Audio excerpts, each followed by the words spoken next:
Hi everyone, welcome to this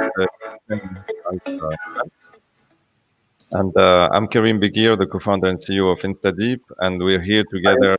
Welcome to this with Nicolas Lopez, our head of product, DeepChain products, CEO of InstaDeep, and as well as Marcin, our biology expert. And today we're going to be speaking about DeepChain. So I will share my screen and get going. So hopefully this should work. So let me try to do this now. Here we go. So you should be seeing my presentation now. Perfect. Can you see my presentation, actually? Yes, we can see your presentation, Karim. Perfect. Excellent. So today we're very happy to present to you our new DeepChain product, which is an AI-powered cloud-native protein design platform. And this product is very exciting because you can do incredible things with it, including interacting with language models trained on billions of amino acids very quickly and with no machine learning expertise. And I'll start first by explaining why we're doing this. I mean, what's the state of protein design today? First, I mean, proteins are the building blocks of life. They are used in many life processes. And maybe Marcin, our biology expert, can tell us a bit more about them. Right. Thank you, Karim. So, as Karim said, proteins are effectively what drives life. They are the thing that catalyzes reactions in your body. They are the thing that transports the nutrients. These are the things that react to signal and how these are the signals as well. They maintain the balance in your organisms. They essentially do everything. Everything else in your body, except of some nucleic acids, is essentially inert. It's the proteins that really do things. And the beautiful thing about proteins is that they're composed only of 20 amino acids. They are linear strings of amino acids, and these amino acids then fold into compact structure. And that structure is determined only by the amino acid sequence. So that's a very well-defined problem. And it is the amino acids in the protein chain that dictate the protein's function. However, a single small change to the sequence of amino acids can lead to a major difference in the function. It's a make or break thing for a protein. A single mutation could make your protein bind much stronger or much weaker. It could change the specificity. Now your protein could react to something else than it reacted before. And therefore, it's a beautiful case for design to optimize the protein function if we need to. So I guess the next slide, if we went to it, shows the scale of the problem. If we look at the human proteome, about 20,000, give or take, proteins in human body, but there's over 300 million variants. Tiny mutations that change a base pair here, a base pair there. Some of them can result in a change in the amino acids encoded by these base pairs, and therefore affect the interaction, affect the function. There's over 100,000 possible interactions in a human body, and a single perturbation affects a lot of those. But humans are not the only organisms in nature. There's over 250 million unique proteins identified in nature, and that doesn't mean there's 250 million proteins overall in nature. It's just 250 million of unique sequences, and that's just a drop in the ocean. If you pick a droplet from the ocean, actually, you'd see that there's, out of all the organisms there, 85% are entirely new to science. And that's common for all the droplets in the ocean you could pick, which means that we have barely scratched the surface here. And we could do lots of really great things if we could only comprehend proteins on a large global scale. And that's something that DeepChain helps us to do. Absolutely. Thank you, Marcin. And I think it's a very exciting time because, I mean, yeah, Martin gave you a sense of the complexity of protein interactions and processes. And I believe it's an extremely interesting time because we are seeing breakthroughs at the intersection of machine learning and biology. And in particular, the fact that we have now tools to estimate in certain cases like whether it's shape or function, the structure of proteins based on sequence alone. I want to mention here, obviously, the amazing breakthrough from our colleagues at DeepMind, which has been recently published, AlphaFold. And DeepMind has shown that machine learning and especially like deep learning processes using attention are actually capable of extracting very interesting and very rich 3D structure information solely on sequence. And I do believe that this is a sign of things to come because we are seeing this in many recent research publications.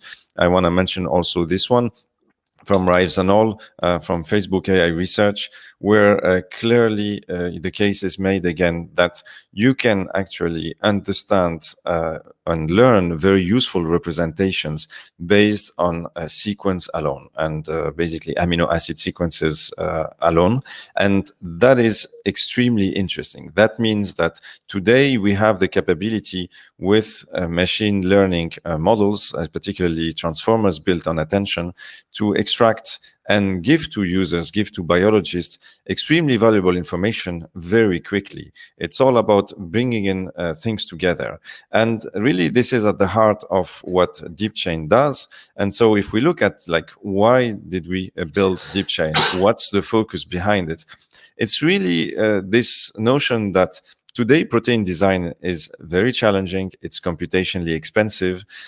Finding the right design when you're looking from an in silico perspective, meaning that you are running like simulations on computers, can literally burn millions of CPU hours.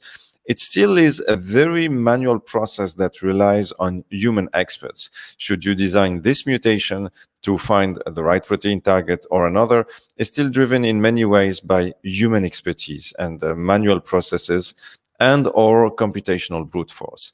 And this is where DeepChain actually changes the status quo. DeepChain is built on fast and scalable AI. It can get you results when it comes to protein design in days rather than a much longer time periods.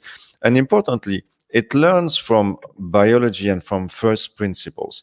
This is the notion that if I train large language models, like large attention-based models, on all the sequences, all the proteins that are available today, well, you can actually learn and have the AI learn representations which are useful for your given problem. And this is one of the central value propositions that we are bringing with DeepChain, like productizing these capabilities, which today are in the realm of some of the world's best research teams, such as the ones I've just mentioned, and making it easy and accessible to biologists and to help them on their tasks. So we're going to actually show you a use case, and maybe Martin can tell us a bit more about this particular one, bone morphogenetic protein 2 that we have selected for this presentation. Yes, thank you, Karim. So BMP2 is a really fun protein. It's a growth factor that that binds to a receptor in your bone cells and plays a crucial role in the bone growth. So it essentially makes your bones, your cartilages grow and regenerate. Therefore, it's a very attractive clinically approved drug to treat injuries, especially spinal fractures. It's been a real wonder, but it comes with a lot of adverse effects. It can cause ectopic growth. You can get too much bone growing somewhere. It's a signaling molecule, so it can cause offside effects. It can activate things it shouldn't activate. An interesting thing is that the same molecule activates your white fat cells. So we don't even know what more. So if we now could improve the binding of this protein to its native receptor, to the receptor in the bone cells, and make it more specific, perhaps bind a bit more tighter, we could improve the clinical efficacy of such a drug. We could make we could reduce the amount of side effects. We could make the patients healthier in a much shorter time period. And I think that Nicholas, well, I know that Nicholas will show us how it happens in DeepChain. Absolutely. So actually, I'm going to stop sharing and leave it for Nicholas to show us this live. Yeah. You're on mute. Yeah, Nicola.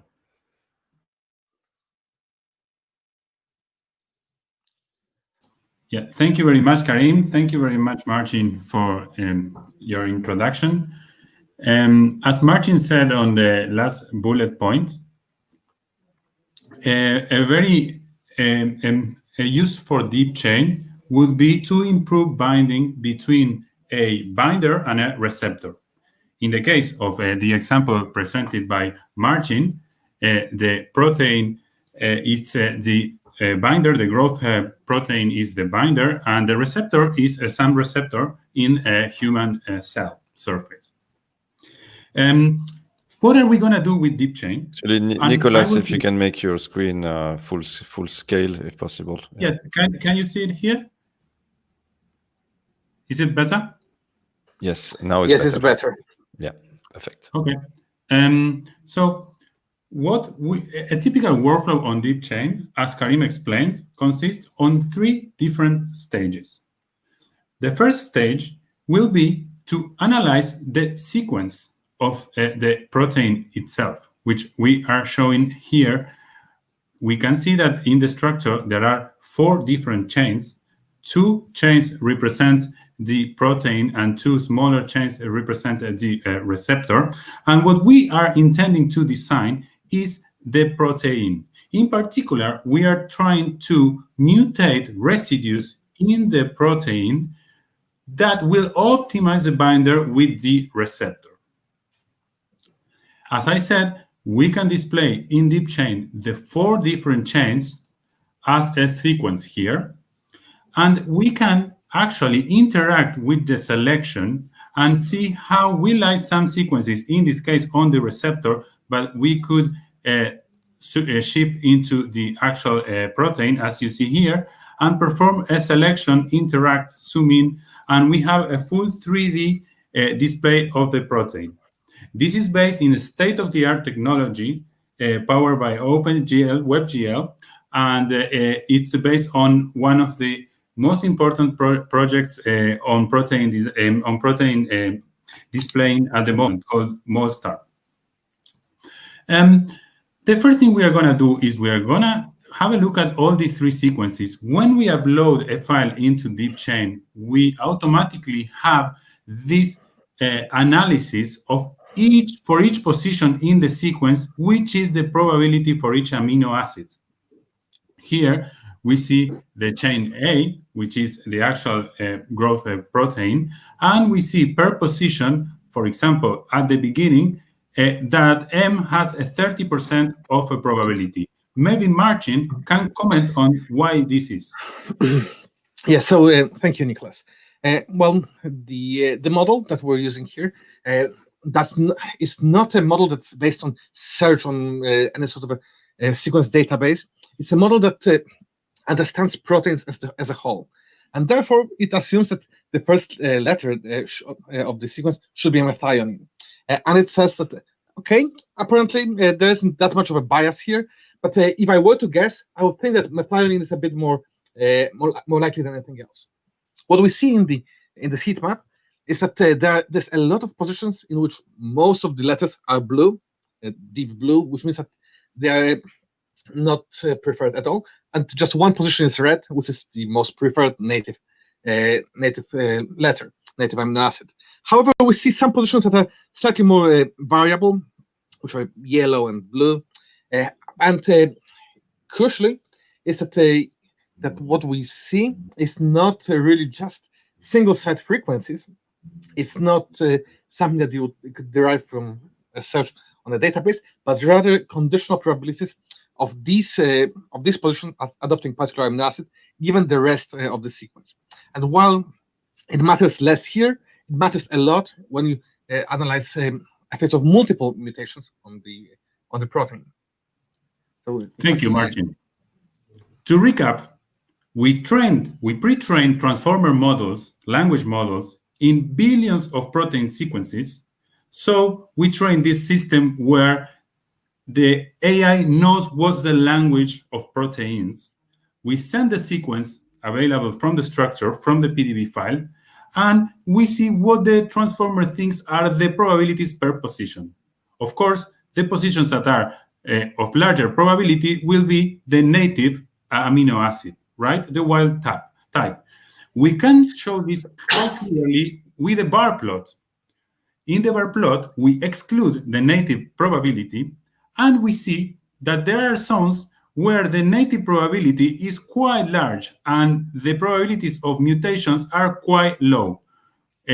Maybe Martin can comment a bit on what are these regions. Yes, so the positions that we've seen with really high stacked bars were the positions on the surface of the protein, or actually on the surface of the complex, really. And as such, those were the slightly more neutral positions. But the lowest bars are still on the surface of the protein. But these are the positions in the interface. These are the positions that are crucial for the protein to either form the dimer that it does in the living organism, or to bind to its receptor. So we see that, for example, positions 48 to 57 are really, really low, and that's the region where there's a relatively flexible loop with a bit of a alpha helix that actually binds to the receptor, and it's one of the most crucial parts of or segments of the protein for its specificity and function. Great, Martin. So you are saying that positions with a low probability of mutation are positions of high function in the protein, so they are very likely to interact with other proteins around, and hence is filtering by this probability will be a very good way of deciding where to perform these mutations. Yes, something that would be really however, good. Yeah, please go ahead. However, one thing that we cannot mutate these at will. We have to do a very informed mutations, because these are the positions that are important for the protein. So on contrary to a high chimney stack positions where you can mutate and it doesn't really affect the protein as such, here no single mutation is going to be evolutionarily or functionally favorable. You have to look at them in tandem, and that's why it's quite difficult to do that just by random sampling. Excellent, Martin. Thank you. However, we have a PDB file, right? So we have a 3D structure of this sequence. So wouldn't it be cool to take the sequence and display it on top of the structure to see how it looks? Well, you are all sorted, because DeepChain can do that for you. You simply click on the playground on the structure tab, and you will have exactly the same distribution, but now you see how the probabilities distribute in the actual chain. And you can change any chain on the PDB file and see exactly what is the distribution. What is more, how can we filter and just keep for example, positions with very low probability of mutations? Well, it's as simple as sliding the bar, and DeepChain will do that filtering for you. So how easy is to interact with language models on a 3D structure on DeepChain? We have even options like showing the actual mutations or not, which in this case of a bar plot, they will not appear because, as I said, we don't display it. And we can also have filters on what is the initial and target amino acid that we would like to display. And this will also add as filters. So there is a lot of functionality in the language models. I let you to explore, and maybe Karim can tell us why we did make this available for a free user on DeepChain. Absolutely, yeah. Actually, there is a question from the audience, which is more details about our value proposition with AI, and I hope like when you see like what has just been said by Nicholas and Martin, that the value proposition is quite clear. No one has managed yet to build in one product the capability to quickly interrogate a given protein sequence, visualize, what AI language models tell you, and visualize it even in 3D, like where are the positions of interest and other. Literally, nobody has done that, and we're actually very proud of the fact that we are actually opening up DeepChain, including like a totally free version. So any student, any biology student or bioinformatics students in the world can actually interrogate and interact with our powerful, AI models, like built on attention-based, transformers. And this is, I believe, very exciting. We're very attached at InstaDeep on making sure that our products are available, at least in one format, for free, and at the same time offer a great value for professional users. Thank you, Karim. As a bonus, on the playground itself, we have a small language model-based protein designer. So how does this work? Well, we just select a few positions that we would like to mutate. Here, position number 27, 34, 39, and 46. And based on this probability matrix, essentially the probability per amino acid on each position, we can just generate the most probable sequence using some Markov chain approach. Here, DeepChain will show what is the most probable sequence given those positions as decided by the language model. This is an extra feature that is very useful for a quick analysis of probable mutations. Another good thing that we have is that by double-clicking one of the sequence, we can also input a sequence on the playground, any sequence we want. For example, I will add a few more sequences here, even though a few more amino acids here, even though it doesn't really make a lot of sense, or maybe delete some, and submit that sequence, and we are expected to get these results in seconds. Let's wait a bit. So what happened here is that our transformer model on the server has done inference and came back with the results for that given sequence. Feel free to play with language models. Just sign into deepchain.bio, and you will have free trials with language models up to 5 per day. And anything else you would like to add here, Karim or Martin? Yes, so I have something to add. Say you appended some letters at the end of the sequence, right?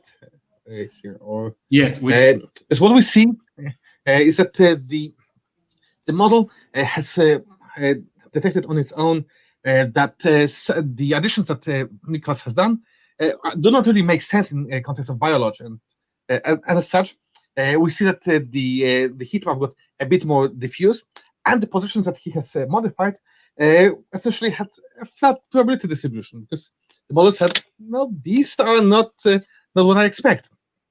And that's also something that a biologist can use to assess the effects of mutation. For example, if you see that there's if you observe a mutation in somewhere in your experiment, you could see if that mutation is likely to be accepted evolutionarily. If it's a mutation in a bacterium, maybe it's a antibiotic resistance granting one, and then it should be favorable evolutionarily, and the model should accept it. If it's a missense mutation that makes the organism less fit, you'll see that your probabilities will get flatter, more diffuse, and the model will believe it's poorer. So that's all the drop-in tool to assess what your mutation really does to the organism. Very interesting insight, Martin. There is a lot more to show, so I propose that we move to the second column of DeepChain, which is the AI designer. Martin, would you like to tell us a bit more about it? Yes, so as Our goal here with the bone morphogenetic protein 2 was to optimize binding. And what we wanted to do is we wanted to find such set of mutations that maximizes the binding given the structure. However, we want these mutations to be relatively minimal because we don't want the designed protein to have an off-target effects, to have problems with folding. And DeepChain can help us achieve that.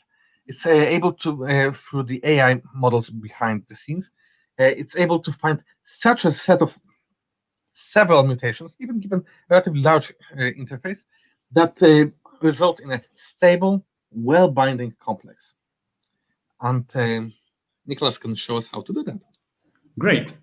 So applying AI-directed mutagenesis in DeepChain is as simple as selecting some of the residues I would like to mutate, and you will see them display here, and then will be as simple as clicking on Run Experiment.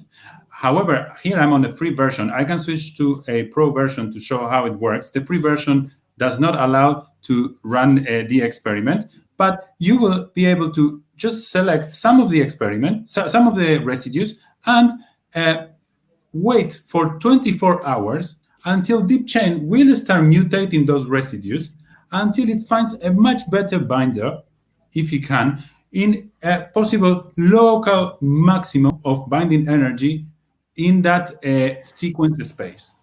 So it is a minimization of the actual energy of the protein, and it's also a maximum of the binding on the protein.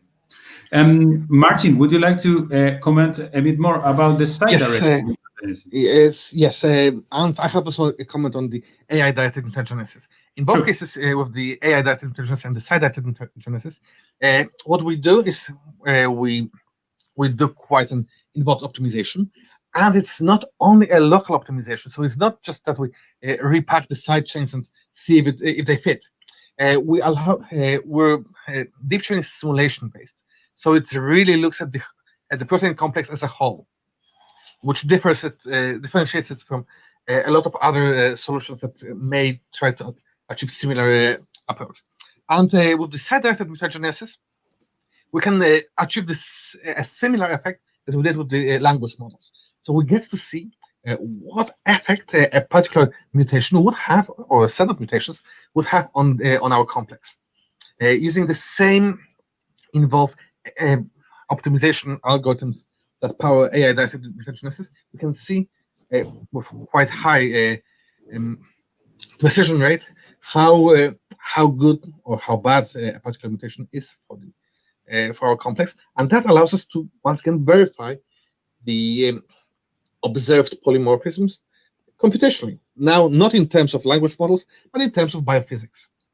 Thank you, Martin. Here, I quickly swapped while Martin was talking to a pro version where I'm allowed to apply the directed mutagenesis, and I will run an experiment by just selecting the maximum number of mutations I would like to get out of DeepChain. For example, I could select 50 positions, and I would like only 3 of those positions to actually mutate among those 50 residues. And also, how much you will like to use of compute hours in your designs. Something between 12 and 24 hours, it could be optimal depending on your structure. It's as simple as that, and I just do the run. You will see it launched here, and after 24 hours, you will get an email to your inbox saying your results are ready. So let's go back to our demo project, which is available for every user, and check out some of those results from DeepChain. Just a point, Nicola, it's actually on the enterprise version that you will have this functionality, and this will be released pretty soon. But it's very cool, and we wanted to give you a first peek into it today. Very good point, Karim. Thanks. Martin, would you like to comment a bit about what this scatter plot here is?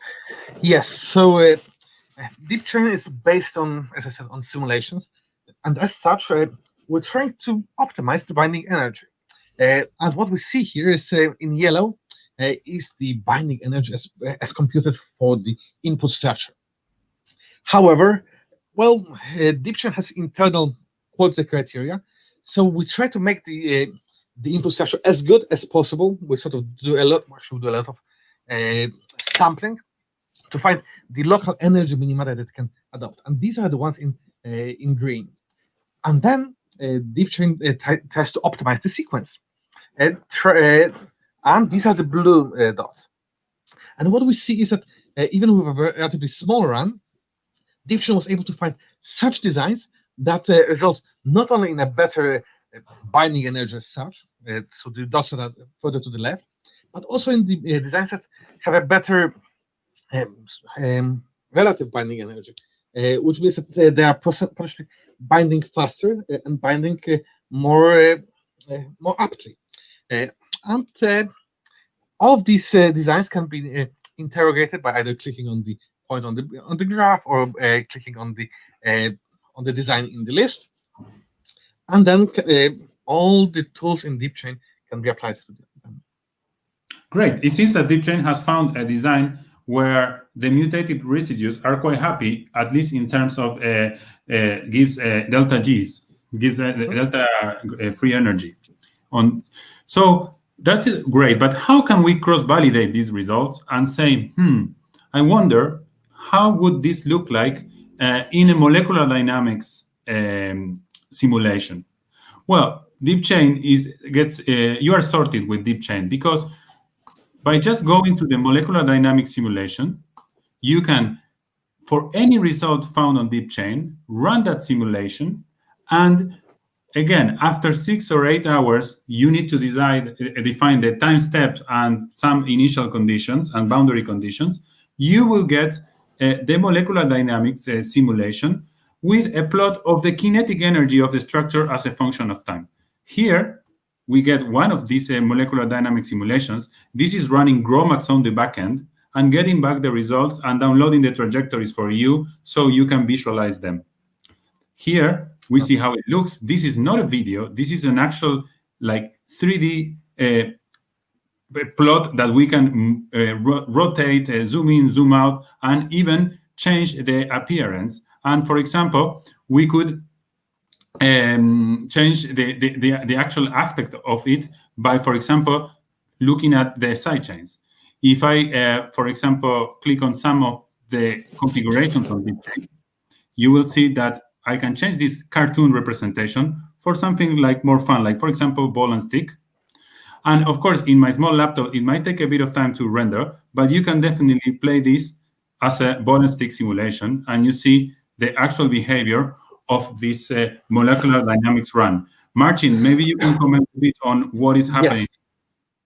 Yes, so the molecular dynamics runs that DeepChain performs are by necessity not very long. It's not the tool to perform months of MD simulation. However, it's a way to run the MD simulation in a consistent, well-designed way. It's able to tell you if your complex is stable. It is able to tell you what are the conformational effects of your mutation. It allows you to see if the interactions you have observed in the native structure are still present there. And most importantly, you could see how does the energy profile of your system develop. We have a lot of reporting tools available in DeepChain that allow you to see what really happens in a simulated but still realistic physical environment with your complex.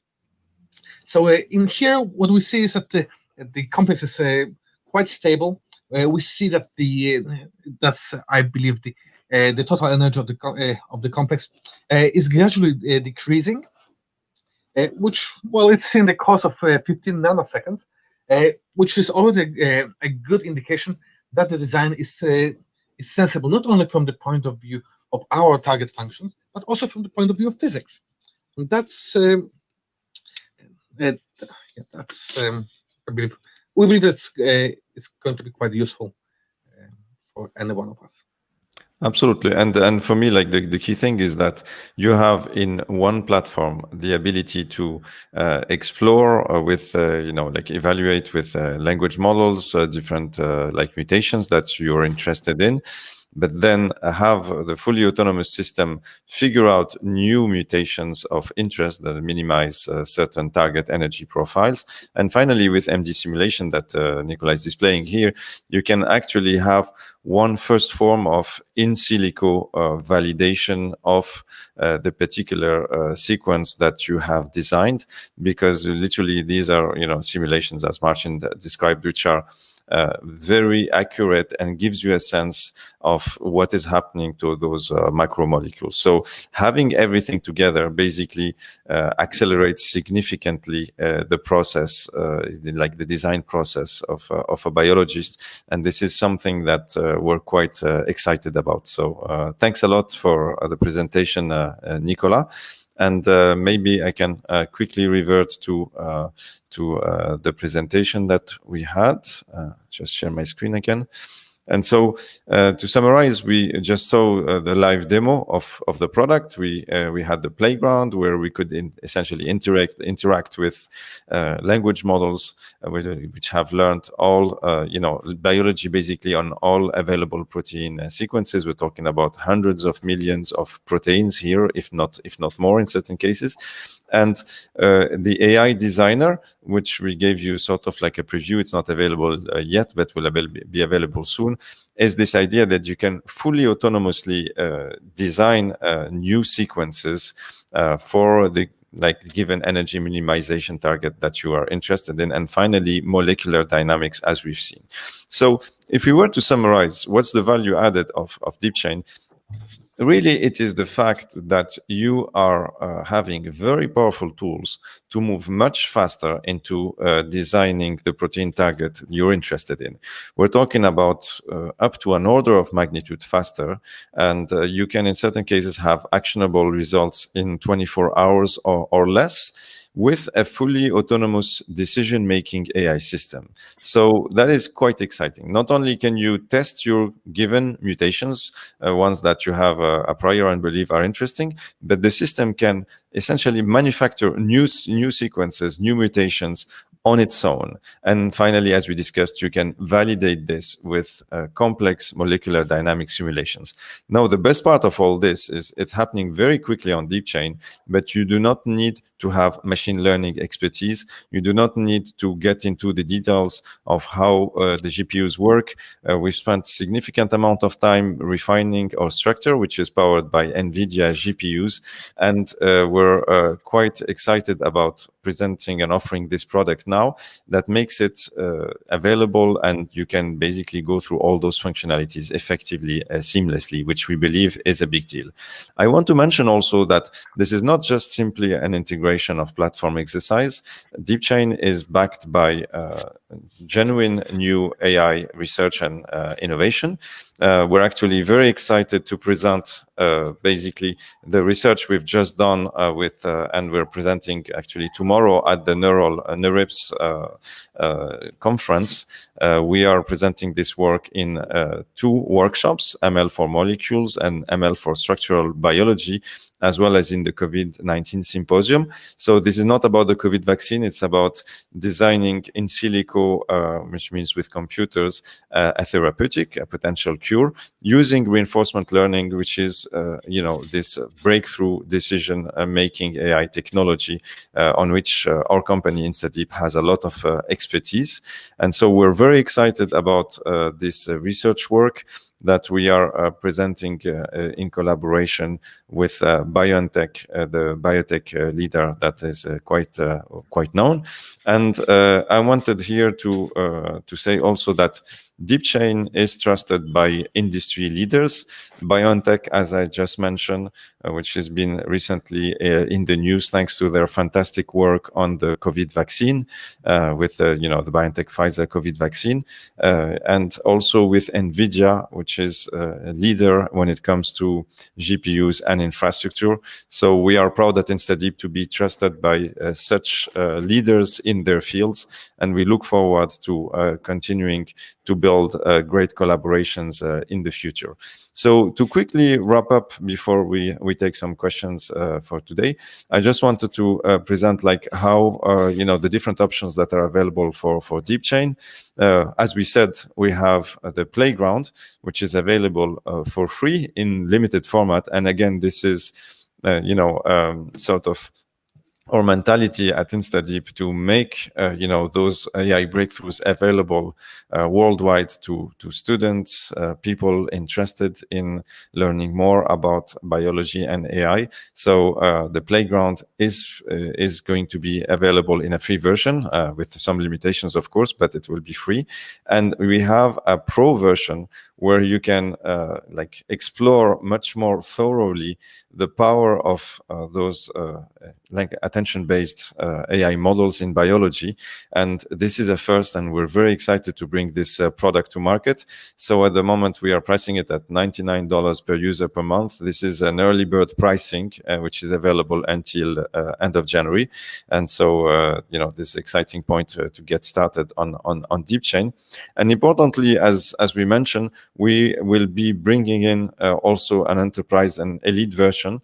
And in particular, those will be featuring the fully autonomous AI designer with increasing levels of support on terms of teams. And the goal here is to really help professional users effectively design the sequences they want for their particular tasks. So this is basically what we wanted to present to you today.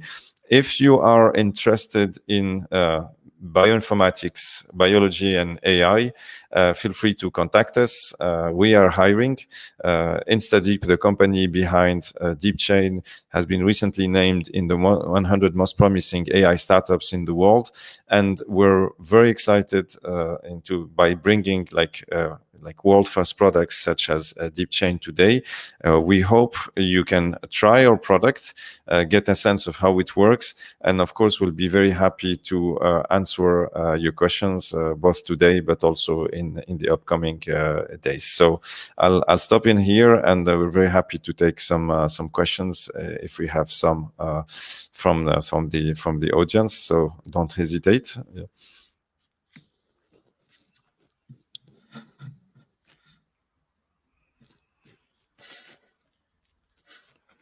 So don't hesitate. You can actually type in questions directly, and also we are also reachable. Permanently. We have, if you actually create an account and go into the free version of DeepChain, you can actually get access to the Slack channel, and this is a great way to interact with our team. So don't hesitate to give it a shot. The team is available, and importantly, this is really a first step, but we believe there is a lot that those AI-powered approaches can bring to biology. So stay tuned for our news. Obviously, today we are releasing the playground, but soon we will be communicating about the fully autonomous AI designer, of which we presented to you a sneak peek, but we'll get into a lot more detail. So don't hesitate to follow our news, and thanks again for having connected today, and we look forward to hearing from you soon. And you can follow us on Twitter as well. The @InstaDeepAI handle is there. So thanks a lot, everybody, and we look forward to catching up with you very soon. Thank you.